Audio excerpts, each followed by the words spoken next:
Assalamualaikum warahmatullahi wabarakatuh. Perkenalkan, nama saya Lawan Vita, NIM 2107036 dari Prodi S1 Kebidanan 1B, Ristika Setzal Saintika. Di sini saya akan menampilkan video tentang antenatal care atau ANC pada ibu hamil. Yang pertama, ada pengertian antenatal care, yaitu pemeriksaan kehamilan yang bertujuan untuk meningkatkan kesehatan fisik dan mental pada ibu hamil secara optimal, sehingga mampu menghadapi masa persalinan, nifas, menghadapi persiapan pemberian ASI secara eksklusif, serta kembalinya kesehatan alat reproduksi dengan wajar. Selanjutnya ada tujuan antenatal care. Yang pertama, memantau kemajuan proses kehamilan demi memastikan kesehatan pada ibu serta tumbuh kembang janin yang ada di dalamnya. Selanjutnya, mengetahui adanya komplikasi kehamilan yang mungkin saja terjadi saat kehamilan sejak dini, termasuk adanya riwayat penyakit tindakan pembedahan. Selanjutnya, meningkatkan serta mempertahankan kesehatan ibu dan bayi. Selanjutnya, mempersiapkan proses persalinan hingga dapat melahirkan bayi dengan sehat, selamat, dan meminimalkan trauma yang dimungkinkan terjadi pada masa persalinan. Menurunkan jumlah kematian dan angka kesakitan pada ibu. Yang selanjutnya, mempersiapkan perangsang ibu dan keluarga untuk menerimakan kelahiran anak agar mengalami tumbuh kembang dengan normal. Selanjutnya, ada mempersiapkan ibu untuk melewati masa nifas dengan baik, serta dapat memberikan ASI eksklusif pada bayinya.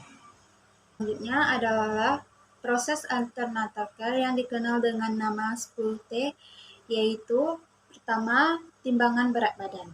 Proses antenatal care pertama dari 10T ini adalah timbangan berat badan sekaligus ukur tinggi badan ibu hamil. Ini biasanya dilakukan pada saat pertemuan pertama untuk mengetahui adanya risiko kehamilan yang mungkin terjadi setiap bulannya. Pertambahan berat badan terus dicatat untuk mengetahui apakah masih masuk dalam level normal atau tidak. Yang kedua, tekanan darah diperiksa. Tekanan darah ibu hamil akan diperiksa lebih dahulu. Normanya tekanan darah berada di angka 110 atau 80 hingga 140 atau 90 mmHg. Bidan akan membahas lebih detail risiko apabila tekanan darah diketahui terlalu rendah atau tinggi. Yang ketiga, tingkat puncak rahim diperiksa. Puncak rahim atau fundus uterus juga perlu diperiksa sebagai salah satu indikator usia kehamilan. Idealnya, tingkat puncak rahim ini sama dengan usia kehamilan. Jika ada perbedaan, toleransinya hanya 1 atau 2 cm. Bidan akan memberikan perhatian lebih jika pemberdayaannya lebih dari 2 cm. Yang keempat, vaksinasi tetanus. Perlu juga diberi vaksinasi tetanus untuk ibu hamil, namun sebelumnya bidan juga perlu mengetahui status imunisasi sebelumnya, sekaligus beberapa dosis yang harus diberikan. Yang keenam, tablet zat besi. Rangkaian antenatal care berikutnya adalah pemberian tablet atau suplemen zat besi untuk ibu hamil.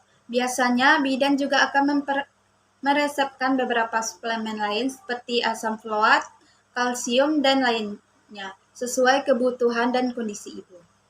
Yang ketujuh, tetaplah status gizi. Penting untuk mengetahui status gizi ibu hamil dalam rangkaian pemeriksaan ANC. Apabila gizi ibu hamil kurang tercukupi, maka risiko bayi mengalami berat badan lebih rendah dan meningkat. Yang kedelapan, tes laborator. Tujuannya untuk mengetahui kondisi yang umum seperti golongan darah, fresus, hemoglobin atau HIV, dan lainnya. Namun pada beberapa kondisi, ibu hamil perlu menjalani tes laboratorium yang lebih spesifik untuk mengetahui adanya risiko selama kehamilan.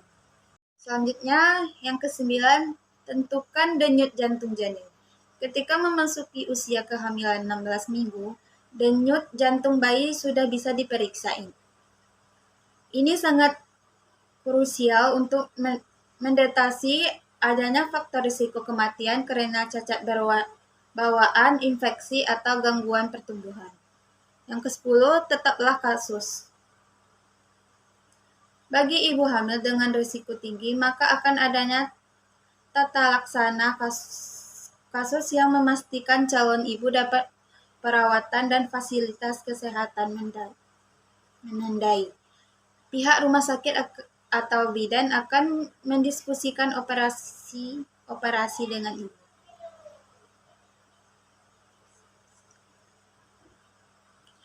Yang ke-11, temui cara. Apapun yang ditanyakan selama proses kehamilan bisa disampaikan saat tamu wicara dengan bidan. Ini termasuk bagian dari proses pemeriksaan ANC. Ternyata segala hal terkait kehamilan agar dapat informasi sejelas-jelasnya saat sedang berkonsultasi. Selanjutnya ada keluhan yang sering dialami pada ibu hamil. Yang pertama, mudah lelah. Yang kedua, mual dan muntah. Ketiga, perubahan suasana hati. Yang keempat, keputihan. Kelima, kenaikan berat badan berlebih. Keenam, nyeri ulu hati. Ketujuh, sakit kepala. Selanjutnya ada pemeriksaan yang harus dilakukan saat trimester pertama. Yang pertama, pemeriksaan trimester pertama dilakukan untuk mengevaluasi risiko kehamilan bayi dan sindrom Down. Tes tersebut juga memberikan informasi tentang risiko trisomi 18. Yang kedua, sindrom Down menyebabkan gangguan seumur hidup dalam perkembangan mental dan sosial, serta berbagai masalah fisik. Sedangkan risiko trisomi 8 menyebabkan penundaan yang lebih parah dan sering kali berakibat fatal pada usia 1 tahun. Yang kedua, pemeriksaan saat memasuki trimester kedua. Memasuki trimester kedua, kehamilan rasa mual akibat morning sickness. Di trimester pertama memang sudah berkurang, namun ada banyak masalah kesehatan janin yang bisa terjadi di trimester kedua.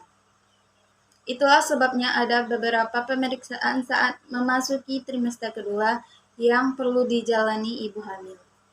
Yang kedua, pemeriksaan kesehatan tersebut bermanfaat untuk mendeteksi sedini mungkin jika ada masalah kesehatan pada janin, misalnya risiko pendarahan, kelahiran prematur, hingga sindrom Down.